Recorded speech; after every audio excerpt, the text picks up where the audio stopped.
अपार आईडी बनाने के काम में शिथिलता का आरोप लगाकर दर्जनों शिक्षकों के 1 सप्ताह के वेतन की कटौती की अनुशंसा कर दी गई है। शिक्षकों से गैर शैक्षणिक कार्य लिए जाने पर माननीय सर्वोच्च न्यायालय भारत द्वारा भी रोक लगाई जा चुकी है और इसमें 1,23,760 परिवारों को आपने चिन्हित किया जो बास भूमिहीन परिवार है और उसमें से मात्र 41,938 परिवारों को अभी तक आपने भूमि मुहैया कराई है।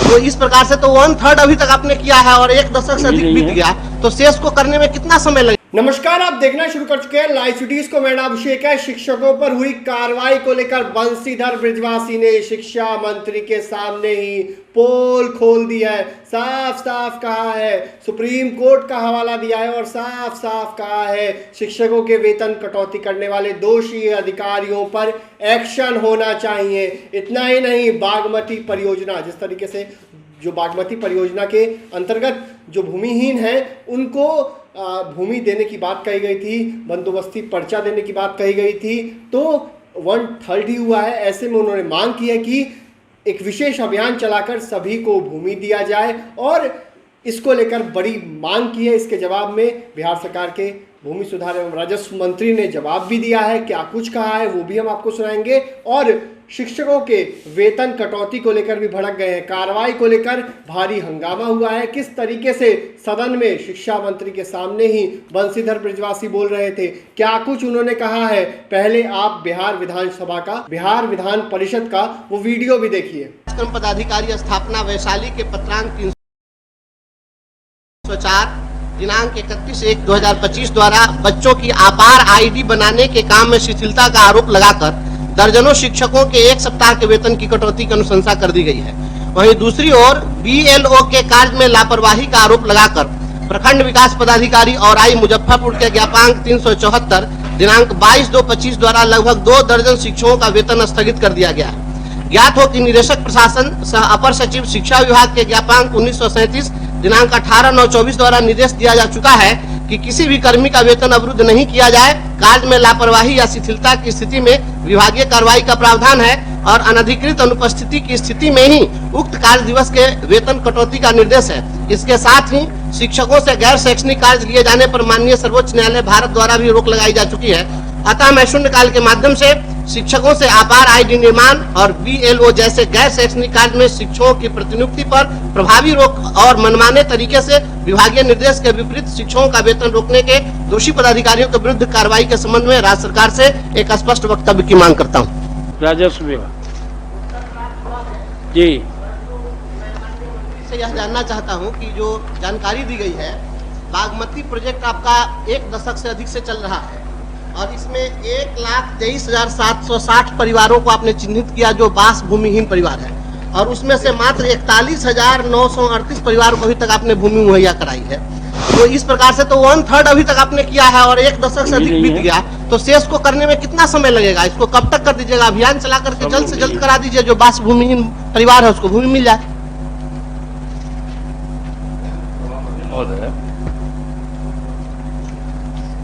ये जो है सभापति महोदय, जो माननीय सदस्य ने बागमती के दोनों तरफ जो बांध निर्माण होने से बांध के भीतर बसे हजारों परिवार को जो देनी है, अभी तक प्रश्न में उत्तर है 41,938 बास भूमि परिवारों को बासमती भूमि उपलब्ध करा दी गई और इसमें बाकी जो है से सर्वेक्षित योग्य श्रेणी के परिवार को बंदोबस्ती पर्चा दिए जाने की कार्रवाई की जा रही है। बहुत पुराना मामला है सभापति महोदय, बहुत सालों साल से इसमें जो है जो विस्थापित परिवार है उसको चिन्हित भी किया गया है। उसमें 41,938 परिवारों को भूमि उपलब्ध भी करा दी गई है। सिर्फ सर्वेक्षित सुयोग्य श्रेणी के परिवारों को, जो उसमें से सुयोग्य श्रेणी के परिवार होंगे उनको बंदोबस्ती पर्चा दिए जाने की कार्रवाई जो है की जा रही है सभापति महोदय। और बाकी जो सभापति महोदय भूमि अर्जन, पुनर्वासन और पुनर्स्थापन में उचित प्रतिकरण और पारदर्शिता अधिकार अधिनियम के तहत अधियाचना प्राप्त होने के उपरांत नियमानुसार पुनर्वासन करने का प्रावधान है। इसके तहत बागमती नदी के दोनों तरफ बांध निर्माण होने से बांध के भीतर बसे हुए कुल 3467 विस्थापित परिवारों का सर्वेक्षण किया गया है। सर्वेक्षित परिवारों को पुनर्वासन की प्रक्रिया भी की जा रही है।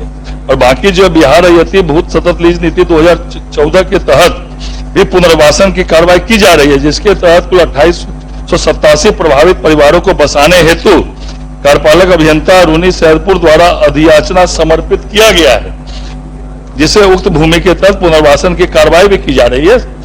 सरकार गंभीर है सभापति महोदय कि इसमें जो हमारे जो सुयोग्य श्रेणी के हैं उनको जल्द से जल्द बसाया जाएगा। महोदय, इसमें सभी दलित महादलित परिवार का अधिकांश 1.25 लाख परिवार है और अभी तक मात्र 40,000 को ही आप उपलब्ध करा पाए।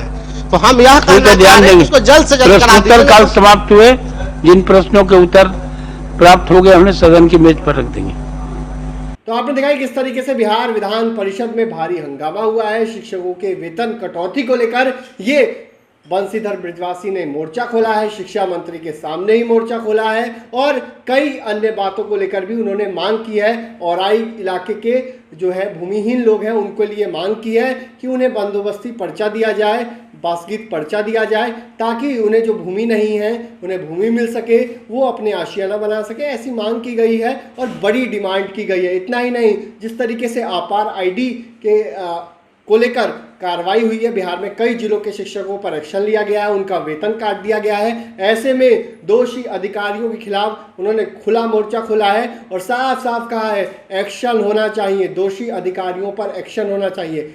आपको पता है कि बंशीधर बृजवासी तिरहुत उपचुनाव में जीते हैं, शिक्षक नेता से एमएलसी बने हैं और अपनी बातों को बेबाकी से रखते हैं। एक बार फिर बिहार विधान परिषद में उन्होंने अपनी बातों को बेबाकी से कहा है और खुले तौर पर खुला मोर्चा भी खोला है। तो बने रहिए लाइव सिटीज के साथ, हमारे यूट्यूब चैनल को सब्सक्राइब करिए, लाइक करिए। धन्यवाद।